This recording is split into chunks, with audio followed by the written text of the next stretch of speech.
두 번째 전화 연결해 보겠습니다. 안녕하십니까? 안녕하세요. 예. 어떤 종목 궁금하세요?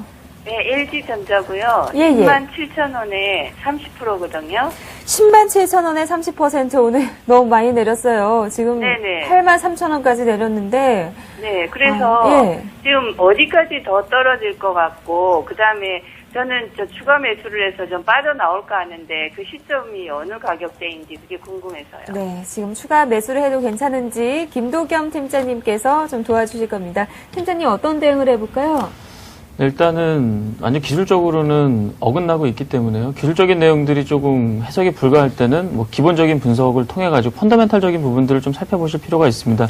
LG전자 같은 경우는 지금 최근에 뭐 불과 얼마 전까지만 하더라도 11만 원대를 돌파를 하다가 바로 좀 되밀리면서 한 30% 정도, 30% 이상 좀 밀리고 있습니다만 이런 부분들에 대해서, 그러니까 10만 원 이하 가격대에서는 LG전자가 저평가인 것은 맞습니다. 즉 LG전자의 그 시가총액 자체가 뭐 대만에서 휴대폰을 만들고 있는 HTC 하나도 안 되거든요. 그 얘기는 뭐냐면은 LG전자 갖고 있는 게 휴대폰만 있는 것이 아니고 뭐 디스플레이 쪽하고, 물론 디스플레이 업황은 상당히 좀 안 좋습니다만 뭐 백색 가전이라든가 뭐 여러 가지 내용들이 있는데 그럼에도 불구하고 상당히 지금 좀 크게 좀 밀리고 있는 부분들이 있습니다. 그 부분들은 이제 수급적인 원인에서 좀 판단을 좀 하셔야 될 텐데, 수급적인 원인으로 보시게 되면은 최근에 기관이 집중을 하다가 뭐 로스컷 물량들이 좀 많이 나온 것 같습니다. 즉 선절매성 물량들이 많이 나왔기 때문에 주가가 급락을 좀 보였다.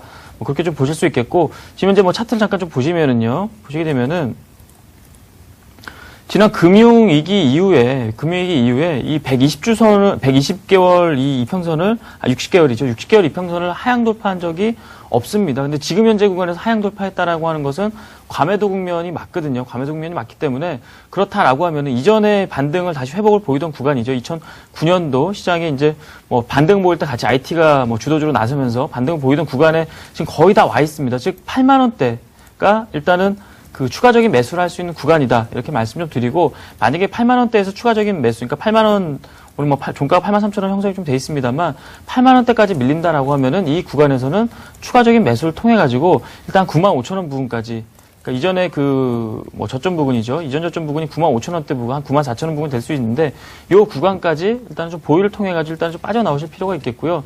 다만 이제 LG전자에 대해서는 뭐 그간에도 이제 뭐 저는 IT 쪽에서는 뭐 반도체 쪽, 뭐 특히나 이제 뭐 삼성전자라든가 뭐 네페스, 하이닉스 이런 종목들만 언급을 좀 드리는 이유는 뭐냐면은 세트업체에 대한 내용들이 아직도 많이 부진합니다. 지금 뭐냐면은 뭐 글로벌 지금 인플레이션에 대한 우려가 있기 때문에 실제로 소비에 대한 여력들이 좀 줄어들었군요. 그러니까 그런 내용들 때문에 IT 기기에 대한 수요가 많이 좀 줄었습니다. 뭐 스마트폰이라든가 뭐 그 모바일 기기 뭐 이런 부분들만 좀 늘어났지, 다른 쪽은 오히려 계속해서 좀 침체를 보이고 있기 때문에 그런 부분에 대한 모멘텀이 아직은 없다. 지금 현재로서는 가격적인 메리트로서 접근을 하는 수밖에 없다. 이렇게 말씀을 좀 드릴 수 있겠고, 또 한 가지 좀 뭐 그 화면을 좀 보여주시게 되면 아까 이제 펀더멘탈에 대해서 우리가 좀 보실 필요가 있다는 말씀 좀 드렸는데, 즉 리서치, 그러니까 뭐 대부분의 증권사에서 뭐 컨센서스가 지금 한 14만 원 정도로 형성이 좀 돼 있습니다. 지금 컨센서스하고 주가하고의 괴리도가 거의 지금 50%가 넘고 있거든요. 그렇다라고 하면은 이것은 지금 과매도 구간이 맞고 사실은 상당히 좀 저평가 구간이 맞다. 지금 단기 수급적인 내용들 때문에 좀 크게 밀려있기 때문에 그렇다라고 어느 정도까지는 회복을 좀 보일 수 있다라고 말씀 좀 드리면서, 아까 말씀드린 내용들 8만 원대 초반에서 추가적인 매수, 반등 시에 9만 4천 원 부근에서 일단은 뭐 빠져나오는 쪽으로 말씀 좀 드려보도록 하겠습니다. 일단은 지금 뭐 조금 대응을 하시고 난 다음에 9만 원대 가격에서 일단은 좀 물량을 축소하자 이렇게 말씀을 하셨는데요. 스마트폰 쪽에 사실 경쟁력을 좀 잃으면서 주가가 많이 내려왔었는데 그 다음에 추가적으로 레벨 다운이 되고 있습니다. 작년에 했던 스마트폰의 판매량을 좀 제가 좀 조사를 해봤는데요. 작년 1분기 때 30만 대가 팔렸고요. 2분기 때 70만 대가 팔렸고요. 그리고 3분기는 70만 대, 그리고 4분기는 390만 대를 팔았습니다. 그리고 올해 1분기 때 410만 대 정도 팔았는데요. 2분기 때는 지금 예상치 그대로 한 550만 대에서 600만 대 정도 예상을 하고 있습니다. 그 컨센서스가 전혀 변하지 않았는데, 뭐 얼마 전에 구본준 부회장이 2분기에 핸드폰 사업에 대한 어떤 턴어라운드는 좀 어려울 것 같다 이렇게 이야기를 했는데요. 그 이야기가 스마트폰 쪽에서 점유율 추락이 아니고 또 제품에 대한 경쟁력이 떨어져서가 아니라 계속적으로 말씀드리지만 R&D에 대한 어떤 비용 지출이 굉장히 많고요. 그 다음에 지금 마케팅 비용에 대한 과다 지출로 인해서 계속적으로 적자가 지금 진행이 되고 있는 겁니다. 하지만 분기별 분기별로 봤을 때 핸드폰 쪽에서 3천억 정도 적자가 났던 게 불과 2분기 전이거든요.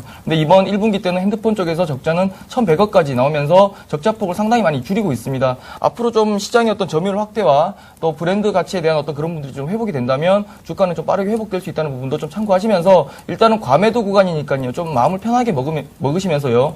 시간과의 싸움이라고 생각하시면서 좀 대응하셨으면 좋겠습니다. 네, 지금까지 종목 상담 진행을 해봤습니다.